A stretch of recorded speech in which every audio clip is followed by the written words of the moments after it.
Ya, pemirsa, 3 pasangan calon presiden dan calon wakil presiden untuk pemilu 2024 menghadiri deklarasi kampanye damai di gedung KPU Jakarta.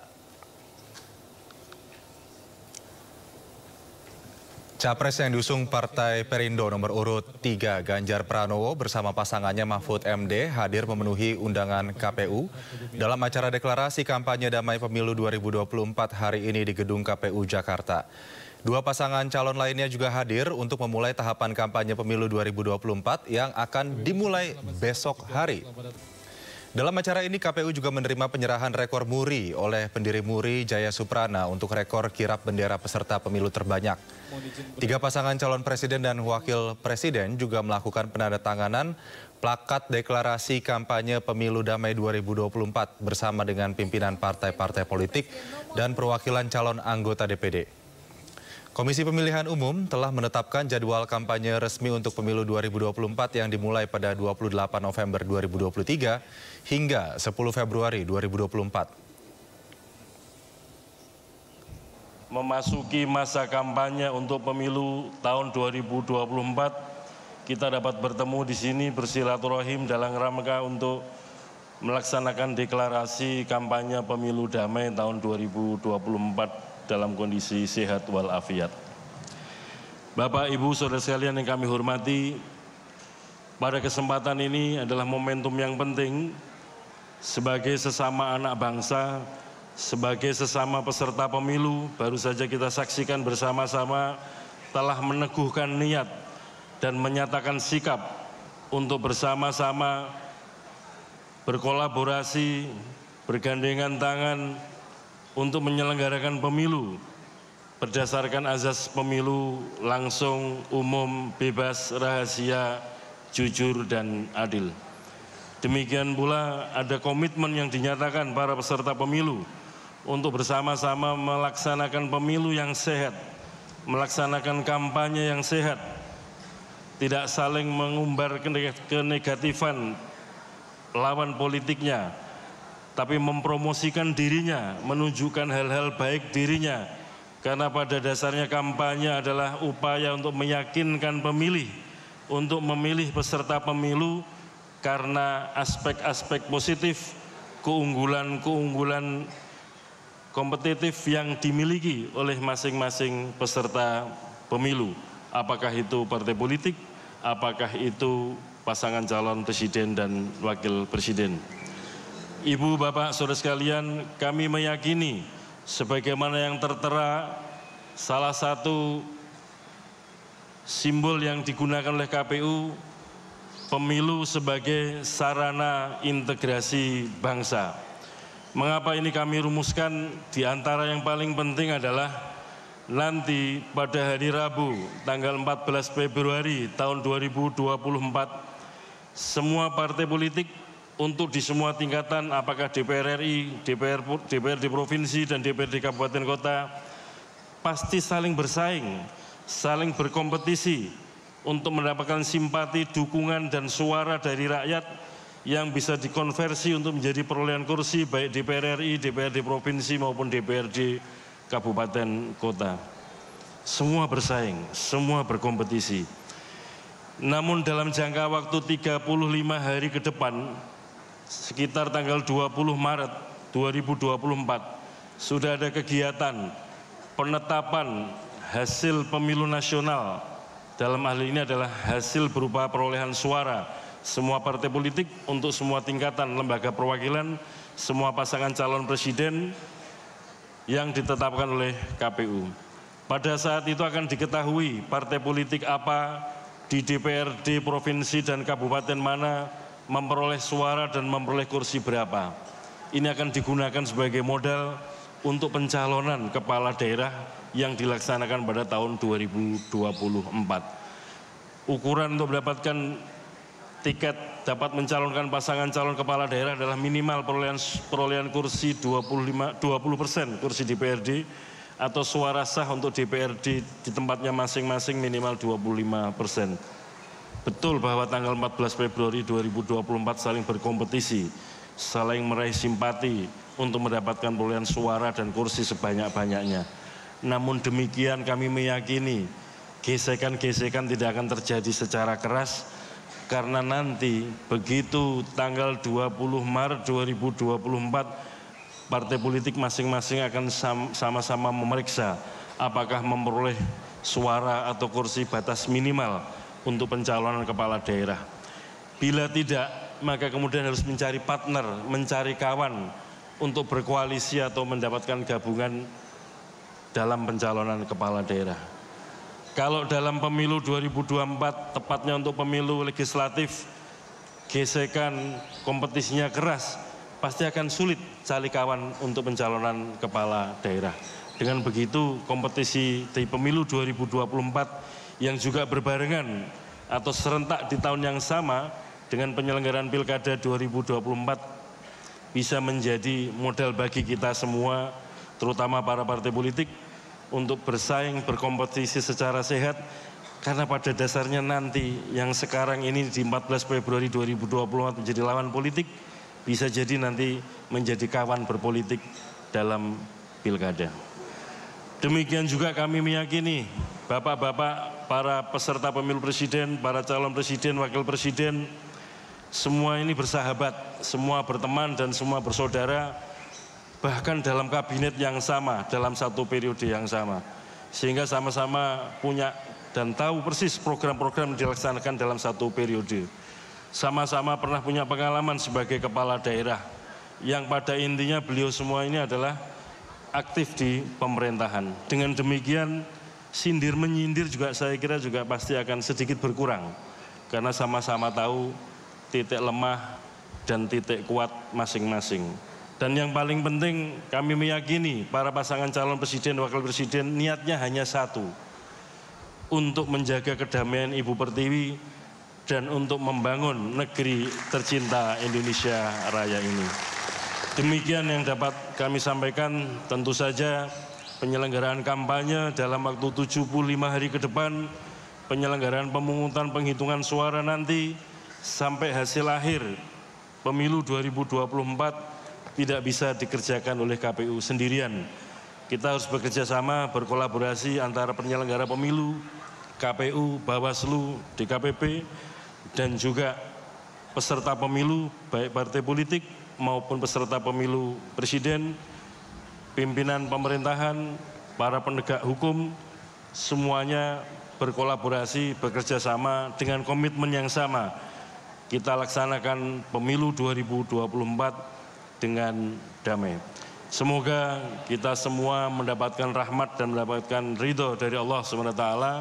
Semoga kita senantiasa diberikan kesehatan, diberikan kekuatan, dan diberikan kesabaran. Dan semoga apa yang kita kerjakan dihitung sebagai kontribusi kita bersama dalam pengembangan pemilu dan penguatan demokrasi di Indonesia. Demikian, terima kasih. Assalamualaikum warahmatullahi wabarakatuh. Pemirsa, sebelumnya Badan Pengawas Pemilu atau Bawaslu hari ini menggelar Rapat Koordinasi Nasional Sentra Penegakan Hukum Terpadu. Acara tersebut dihadiri seluruh pasangan calon presiden dan juga cawapres. Selain pasangan capres dan cawapres, acara ini juga dihadiri Kapolri Jenderal Listio Sigit Prabowo dan Panglima TNI Jenderal Agus Subianto. Acara ini bertema Gakumdu mengawal pemilu 2024 yang demokratis dan bermartabat. Rakornas Gakumdu digelar sebagai persiapan pengawasan jelang masa kampanye pemilu. Seluruh capres, cawapres, dan partai politik hari ini menandatangani deklarasi kampanye damai.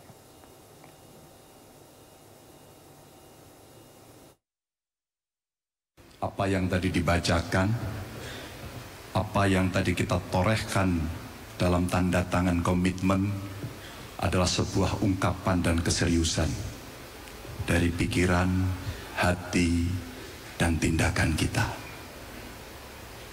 Kami sangat percaya seluruh penyelenggara pemilu dan aparatur akan melaksanakan ini dengan sungguh-sungguh. Maka kami menyampaikan penghormatan dan terima kasih atas komitmen yang dibangun. Tugas kita hari ini adalah melaksanakan komitmen dan kata-kata yang sudah kita tanda tangani. Wujud dari demokrasi adalah pemilihan umum. Dan seluruh rakyat Indonesia mendambakan dan menuntut penyelenggaraan pemilu yang bersih, yang transparan, tanpa kecurangan apapun. Kami percaya, kami yakin bahwa penyelenggara pemilu dan aparat penegak hukum sadar akan tanggung jawab ini dan akan menyelenggarakan pemilu ini dengan sebaik-baiknya. Terima kasih. Komitmen kami nomor urut 2, kami akan menjalankan segala ketentuan dengan sebaik-baiknya. Kami hanya ingin suara rakyat yang didengar, suara rakyat yang menentukan, suara rakyat yang menang. Ya, mari kita sama-sama jaga. Karena baru pada pemilu kali ini, menjelang pilpres kali ini, keramaian tentang kecurangan itu ramai sekali di masyarakat. Saya rasa Bawaslu menyaksikan. Di pemilu-pemilu sebelumnya, tidak banyak kita mendengar orang membicarakan tentang netralitas, membicarakan tentang ketidakjujuran. Tapi pemilu kali ini kita merasakan di masyarakat muncul pertanyaan itu. Apa artinya? Ada penurunan kepercayaan. Saya berharap yang berada di ruang ini, mari kita bersama-sama kembalikan kepercayaan rakyat kepada institusi penyelenggara pemilu. Kita buktikan kepada semua bahwa apa yang berkembang di masyarakat hari ini dijawab dengan netralitas, dijawab dengan konsistensi atas apa yang ditandatangani, apa yang dikatakan undang-undang dilaksanakan sepenuhnya di lapangan. Dan mulai besok, pemirsa, 3 paslon Capres-Cawapres akan secara resmi memulai masa kampanye. Masa kampanye pemilu dilaksanakan selama 75 hari, mulai 28 November hingga 10 Februari 2024 mendatang.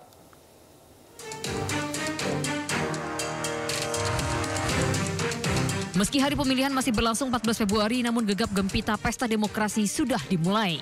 Terhitung sejak 19 Oktober lalu, pasangan Capres-Cawapres secara resmi mendaftarkan diri ke KPU. Pasangan Anies Baswedan Muhaimin Iskandar menjadi pasangan pertama yang mendaftarkan ke KPU. Diikuti oleh pasangan Ganjar Pranowo Mahfud MD yang ikut mendaftarkan diri ke KPU pada 19 Oktober siang. Pasangan Prabowo Subianto Gibran Rakabuming Raka menjadi pasangan terakhir yang mendaftarkan diri ke KPU tepat pada 25 Oktober di hari terakhir pendaftaran Capres-Cawapres. 3 pekan berselang pada 14 November malam, KPU melakukan pengundian nomor urut untuk Capres-Cawapres yang berlaga dalam kontestasi Pilpres 2024 mendatang. Pengundian nomor urut ini dilakukan setelah KPU menetapkan 3 pasangan calon presiden dan wakil presiden lewat keputusan KPU nomor 1632 tahun 2023. Acara pengundian dan penetapan nomor urut pasangan calon presiden dan wakil presiden turut diikuti oleh seluruh pimpinan partai politik koalisi pengusung masing-masing pasangan Capres-Cawapres. Dalam pemilihan nomor urut pasangan Capres-Cawapres, pasangan Anies dan Caimin mendapatkan nomor urut 1. Sementara pasangan Prabowo Gibran mendapatkan nomor urut 2 dan pasangan Ganjar Mahfud MD mendapatkan nomor urut 3. Menariknya, dalam pidato sambutan usai pengundian nomor urut Capres-Cawapres, ketiga pasangan calon saling sindir terkait penyelenggaraan pemilu yang adil tanpa pengerahan alat dan lembaga negara demi menciptakan pesta demokrasi yang menganut asas luber jurdil. Kita melihat pemilu seperti sepak bola, maka rakyat punya kesempatan untuk menyaksikan dengan bahagia. Kalau ada pemain yang bersifat curang, tolong diteriaki supaya tidak curang. Kalau ada wasit merangkap pemain, kita foto dan kita sebarluaskan. Kalau ada wasit yang curang, kita laporkan kepada FIFA sebagai lembaga tertinggi. Itu harus utuh, seutuh-utuhnya. Jadi saya sangat sependapat dengan aspirasi pasangan calon nomor 1. Memang kita bersyukur kita memiliki negara yang berdemokrasi. Kita percaya dan yakin KPU akan melaksanakan semua proses pemilihan umum dengan sebaik. 112 Cempaka Biru. 34 dalam Jabangan. Kalau mendapat kawan baru, kawan lama dilupa jangan. Kita harus sampaikan itu. Saya tenang kok. Dan kami ini tenang semuanya. Karena kami sangat yakin ada rakyat Indonesia bersama kami untuk menjaga. Masa kampanye bagi Capres-Cawapres akan dimulai pada 28 November 2023 hingga 10 Februari 2024. Selanjutnya, publik akan memasuki masa tenang sebelum pesta demokrasi pemilihan presiden wakil presiden dilakukan pada 14 Februari 2024 mendatang. Tim Liputan iNews melaporkan. Bersama ribuan relawan tim pemenangan Ganjar Mahfud sepulau Jawa hadiri rapat konsolidasi di Kemayoran, Jakarta. Pertemuan itu untuk memastikan tahapan penyelenggaraan pemilu yang jujur dan adil. Sebanyak 2.500 relawan pendukung pasangan Capres-Cawapres nomor urut 3 Ganjar Pranowo dan Mahfud MD sepulau Jawa menghadiri rapat konsolidasi nasional di Kemayoran, Jakarta Senin siang. Rakornas juga dihadiri oleh Ketua Umum dari Partai Pengusung Ganjar Mahfud. Dalam Rakornas ini, relawan menerima pemaparan dari sejumlah instansi, diantaranya KPU, Bawaslu, dan Komnas HAM. Pemaparan tersebut untuk menghadapi masa kampanye yang akan dimulai pada 28 November 2023 hingga 10 Februari 2024. Pasangan Capres-Cawapres nomor urut 3 Ganjar Pranowo dan Mahfud MD rencananya akan memberikan pengarahan kepada relawan untuk menjalankan kampanye dengan solid dan bersinergi memenangkan Ganjar Pranowo dan Mahfud MD di pemilu 2024. Di simpul tangan atau gerakan ada 362 ASN. Pemirsa, sebelum kampanye resmi dimulai, calon presiden wakil presiden mengunjungi sejumlah daerah. Capres Ganjar Pranowo berbincang hangat dengan kaum milenial di sebuah warung kopi, sementara Prabowo bermain bersama anak-anak di Kabupaten Pamekasan.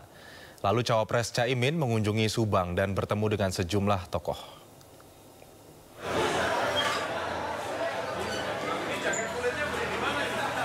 Calon Presiden Partai Perindo nomor urut 3 Ganjar Pranowo menemui kaum milenial di Pontianak, Kalimantan Barat. Pertemuan berlangsung di sebuah kedai kopi dengan suasana hangat.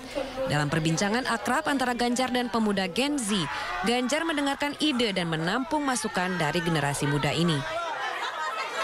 Dia selalu mendapatkan kejutan ketika ketemu anak muda.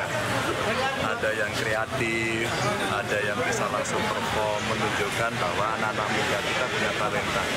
Yang saya pikirkan ternyata klop. Jadi ada yang menarik datang dari luar Sumawi. Dia berharap bahwa seluruh kesempatan untuk berekspresi, untuk meniti karir itu sama. Maka demokratisasinya mesti dijaga tren. Sementara itu calon presiden nomor urut 2 Prabowo Subianto mengunjungi Kabupaten Pamekasan, Jawa Timur untuk meresmikan sumur bor di wilayah ini. Saat acara peresmian, Prabowo disambut anak-anak dan ikut serta bermain air.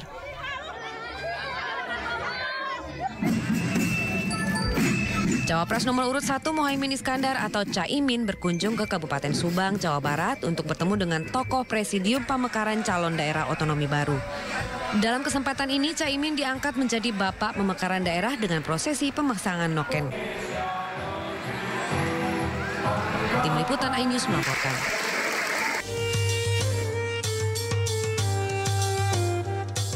Puluhan ribu warga Kabupaten Jember larut dalam lantunan sholawat yang digelar oleh MNC TV di lapangan Jember Edu Garden, Kabupaten Jember, Jawa Timur.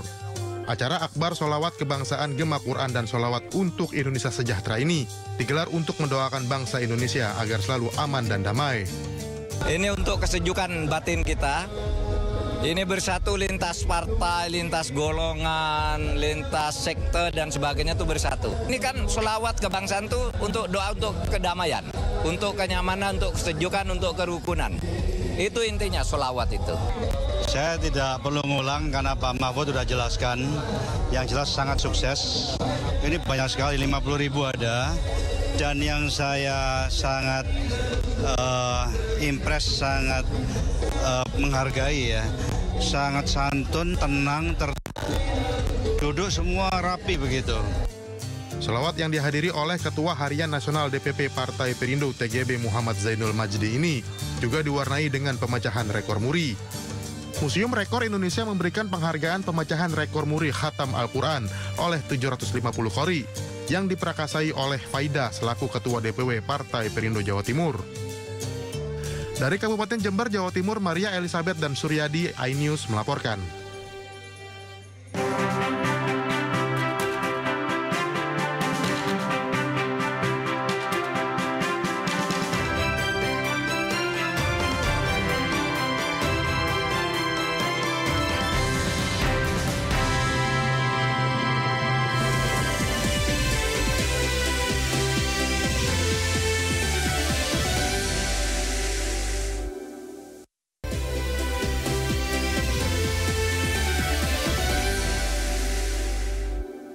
Terima kasih pemirsa, Anda kembali di Sindo Sore. Presiden Joko Widodo melantik Nawawi Pomolango sebagai Ketua Sementara Komisi Pemberantasan Korupsi di Istana Negara pada Senin pagi.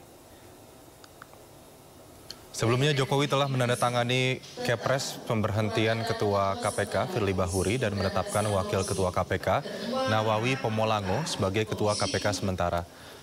Jokowi harus memilih Ketua KPK Sementara setelah Firly menjadi tersangka dalam perkara dugaan pemerasan yang ditangani Polda Metro Jaya. Sementara itu Nawawi mengatakan memulihkan kepercayaan publik menjadi tugas berat KPK.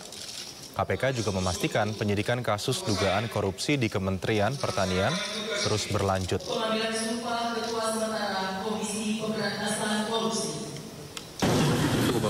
Selamat siang teman-teman.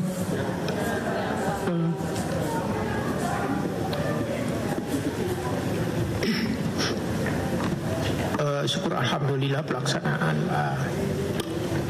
acara pengambilan sumpah judulnya tadi saya telah dilaksanakan dan berlangsung dengan lancar. Jadi saya mengucapkan alhamdulillah. Ada tugas berat yang diembankan kepada kami. Sebelumnya kami sudah mengemban tugas ini sebelumnya, yaitu sebagai wakil ketua. Tapi kemudian dengan dinamika segala perkembangan yang berlangsung, sebab teman-teman sudah tahu seperti apa situasi yang sekarang dihadapi oleh lembaga Komisi Pemberantasan Korupsi. Sampai tiba pada titik yang seperti ini, kami ditunjuk untuk menjadi ketua sementara. Itu nomenklatur yang digunakan di dalam Kepres yang dibacakan tadi. Presiden Jokowi menunjuk Nawawi Pomolango sebagai Ketua Komisi Pemberantasan Korupsi KPK Sementara. Nawawi menggantikan Firly Bahuri yang diberhentikan sementara karena ditetapkan sebagai tersangka oleh Polri. Presiden Jokowi menunjuk Wakil Ketua KPK Nawawi Pomolango sebagai Ketua KPK Sementara. Presiden menyebut pemilihan Nawawi sebagai Ketua KPK atas banyak pertimbangan. Banyak pertimbangan. Memang pilihannya ada 4, tetapi apapun kita harus memilih satu, nggak mungkin 4-4-nya kita pilih. Harapannya pemilihan Nawawi gimana Pak? Ya KPK bisa berjalan dengan baik sampai nanti terpilihnya ketua yang baru. Nawawi Pomolango adalah lulusan Fakultas Hukum Universitas Samratulangi yang mengawali karir sebagai hakim di Pengadilan Negeri Saoso Tidore. Bertugas di beberapa pengadilan negeri termasuk PN Jakarta Pusat dan Jakarta Timur dan pernah menjadi hakim di PN Tipikor Jakarta. Nawawi kemudian terpilih menjadi Wakil Ketua KPK pada 2019. Selain menunjuk Ketua KPK baru, Presiden juga telah menekan keputusan Presiden tentang pemberhentian sementara Ketua KPK Firly Bahuri yang ditetapkan sebagai tersangka oleh Polri. Sebelumnya, Polda Metro Jaya menetapkan Firly Bahuri sebagai tersangka dugaan pemerasan terhadap mantan Menteri Pertanian Syahrul Yassin Limpo. Firly diduga menerima gratifikasi atas penanganan sejumlah kasus di Kementan pada periode 2020-2023. Atas penetapan tersangka oleh Polda Metro Jaya, Firly mengajukan pra-peradilan ke PN Jakarta Selatan. Sidang pra-peradilan perdana akan digelar 11 Desember 2023. Dari Jakarta, Tim Liputan iNews melaporkan. Dan sebelumnya, pemirsa, Presiden Joko Widodo mengeluarkan surat keputusan tentang pemberhentian Firly Bahuri sebagai Ketua KPK. Presiden mengangkat Wakil Ketua KPK Nawawi Pomolango sebagai Ketua Sementara KPK. Pemberhentian dilakukan setelah Firly berstatus tersangka dalam kasus dugaan pemerasan dan gratifikasi penanganan korupsi Kementerian Pertanian Rabu pekan lalu oleh Polda Metro Jaya. Wakil Ketua Komisi Pemberantasan Korupsi Nurul Gufron meyakini penunjukan itu bakal mengangkat kembali marwah lembaga anti rasuah dalam upaya pemberantasan korupsi. Gufron juga berharap pengangkatan Wakil Ketua KPK paling senior itu bisa mengembalikan kepercayaan publik yang pudar akibat penetapan Firly sebagai tersangka. Ada jeda antara komunikasi dan perlu kami sampaikan bahwa KPK kemarin siang telah menerima Kepres nomor 116 tahun 2023 tertanggal 24 November 2023 tentang pemberhentian sementara Firly Bahuri sebagai Ketua merangkap anggota pimpinan KPK. Selanjutnya sekaligus dalam SK tersebut mengangkat sebagai Ketua sementara Bapak Nawawi Pomolango. Kami pribadi sebagai bagian dari pimpinan dan juga segenap insan KPK menyambut baik dan mendukung penuh pengangkatan sementara Bapak Nawawi Pomolango sebagai pimpinan KPK. Berharap mudah-mudahan di tangan kepemimpinan Pak Nawawi ini bersama kami 4 pimpinan lainnya mudah-mudahan mampu mengembalikan soliditas internal dan kepercayaan publik bagi pemberantasan korupsi ke depan. Ketua nonaktif KPK Firly Bahuri dicegah ke luar negeri usai ditetapkan sebagai tersangka kasus pemerasan terhadap ex-Menteri Pertanian Syahrul Yassin Limpo. Surat permohonan pencekalan telah diajukan ke Kemenkumham.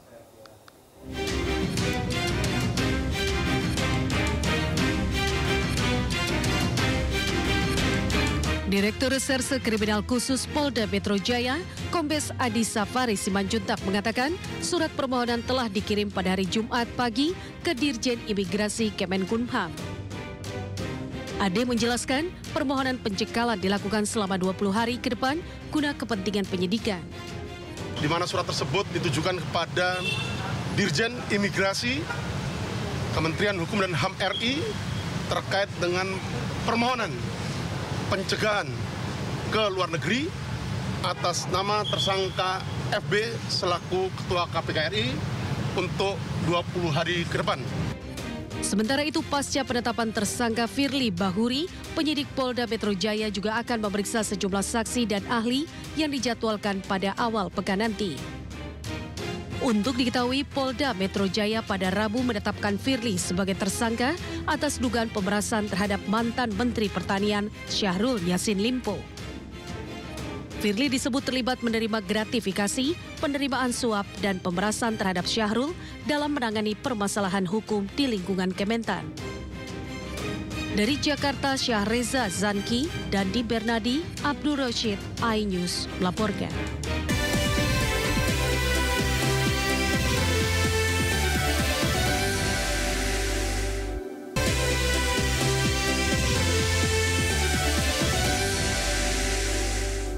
Pemirsa, Danau Toba kembali dipercaya menggelar event bertaraf internasional. Kali ini Danau Toba menjadi tuan rumah dari kejuaraan Aquabike Jet Ski World Championship 2023 yang melibatkan 118 pembalap internasional dari berbagai dunia.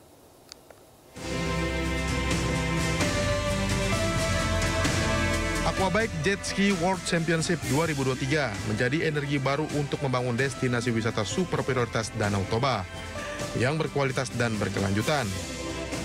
Selama 4 hari ajang ini mampu menyedot lebih dari 100.000 pengunjung lokal maupun internasional untuk datang ke Danau Toba.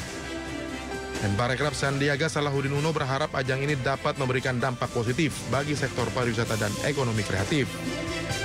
Jadi kami sangat yakin dengan hari ini walaupun hujan, masyarakat antusias dan kami berharap juga hotel-hotel terisi, UMKM produk-produk yang bisa terjual dan dampak ekonomi kepada masyarakat bukan hanya di kawasan Kabupaten Toba tapi di Dairi juga kita harapkan nanti di Dairi dan Karo. Sebagai salah satu destinasi wisata super prioritas, Danau Toba siap menggelar berbagai ajang kelas dunia yang bertujuan untuk membangkitkan sektor pariwisata dan ekonomi kreatif di Indonesia. Dari Kabupaten Toba, Sumatera Utara, Widya Bayujati, iNews melaporkan. Dan informasi tadi sekaligus mengakhiri Sindo Sore hari ini. Akhirnya saya Aldi Hawari mewakili kerabat kerja yang bertugas pamit undur diri. Terima kasih dan sampai jumpa.